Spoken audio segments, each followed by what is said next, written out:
guys, and welcome back to the Lazy Girls Kitchen. If you're new, I'm Maggie, and welcome. Today I'm going to share with you how to make shrimp pad see ew.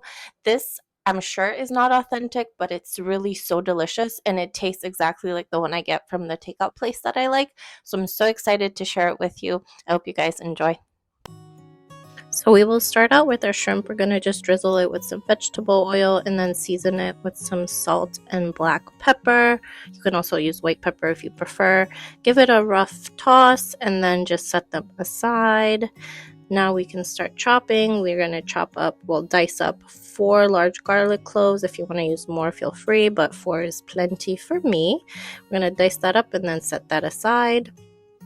For the veggie, I'm going to use Chinese broccoli. You can use regular broccoli or whatever you'd like, and I'm just chopping those up into bite-sized pieces. We're going to crack 2 eggs, and then taking a fork, we're just going to slightly break up the yolks. For the sauce, we're going to do sugar.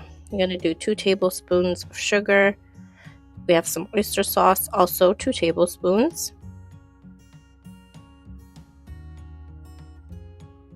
We're going to do 1.5 tablespoons of soy sauce. And then the black soy sauce is a lot thicker, as you can see. We're going to do 2 teaspoons of that, and then 1.5 teaspoons of fish sauce. And then I'm going to just do a little bit of black pepper, mix that up, and then set that aside. In a skillet with high sides, I'm going to add in some vegetable oil and then your shrimp. Keeping the heat on medium-high. You're going to cook them for about 2 to 3 minutes on each side. Go ahead and flip them after 2 or 3 minutes. You'll see how pink and beautiful they are. And then we're going to take them out and put them on a clean plate. To the same skillet, just add in your diced garlic. Cook that for about 60 seconds till it's fragrant, and then push it over to one side. And then add in your egg. I'm going to cook the eggs until they fully cook through, breaking them up a little bit. And then you're going to go ahead and add in your broccoli. And then we'll cook that until that wilts. Then we will go ahead and add in the rice noodles.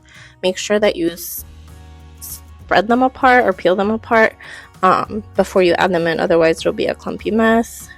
And then we will drizzle in our sauce that we just made. And I find it works best to just use tongs to kind of spread the sauce apart. Spread it through, not apart, sorry. And look how beautiful that looks. We're going to add the shrimp back in and then just cook that for about another 60 seconds. Then you can plate and enjoy.